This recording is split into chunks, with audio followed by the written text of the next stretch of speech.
मुझसे यूपी के किसी विशेष औगड़ ने प्रश्न पूछा कि आज का इंसान दौड़ रहा है, भाग रहा है और परमात्मा से क्यों दूर हो रहा है। जबकि मैंने उसको समझाया था कि बनारस के शमशान घाट के पास कभी बैठोगे भी तुमको परमात्मा का एहसास होगा।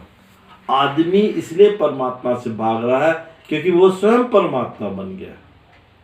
ये तो संस्कृत की बड़ी भारी कहावत है। मैंने उसको समझाया, उदासोहम, उदास होना परमात्मा के प्रति, फिर परमात्मा का दास होना, सो मतलब परमात्मा और हम मतलब मैं।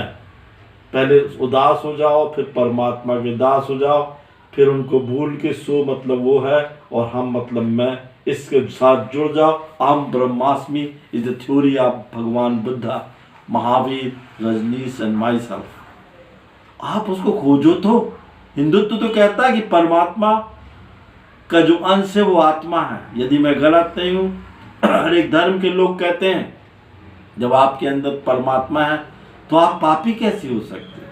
आपका शरीर ने पाप किया ना, आपके मन ने तो कोई, मन और बुद्धि ने आपका काम किया।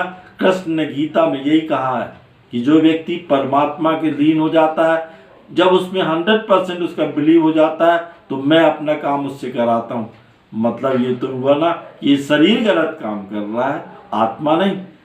और आत्मा तो कोई मरती नहीं है, ये तो गीता में ही बोल रहा है। वो तो एक पुराने वस्त्र को छोड़ के नए वस्त्र को धारण करती है, तो हम उसकी चिंता क्यों करें। हमको सत्कर्म करने हैं, मन बुद्धि धर्म से ऐसा कोई काम नहीं करना। इंजीनियर महाराज बोलते थे, हमारे प्रेम सिंह के गुरु और मेरे कोई बहुत अच्छे से जानते थे भावल वाले, कि इंसान समझे नहीं पाया जो नर्मदा जी का पानी अमरकंटक से बह के भरूच में गिर गया, गुजरात में वो वापस नहीं आता। ये दौर है, ये चल रहा है। हर एक इंसान को अपनी आत्मा को शरीर में खोजना है, ना कि शरीर में मन और बुद्धि को। कृष्ण को भी भगवान श्री कृष्ण ने यही समझाया था, ये युद्ध मेरे द्वारा बनाया गया है, तुम यहाँ कर्म कर रहे हो। लोग कहते हैं कि कर्म करने से मोक्ष मिलता है, ये सही है। पांचों पांडवों को मोक्ष मिला। जैसा वो काम करते थे, राजा महाराजा उस समय लड़ते थे, उनने लड़ा, धर्म का काम किया, गुरु से मिले, उसके बाद शिक्षक से मिले, फिर ज्ञानियों से मिले और परमात्मा के आशीर्वाद से मोक्ष की प्राप्ति हुई। मोक्ष विषय पर लोग बहुत मुझसे पूछते हैं, मोक्ष क्या है।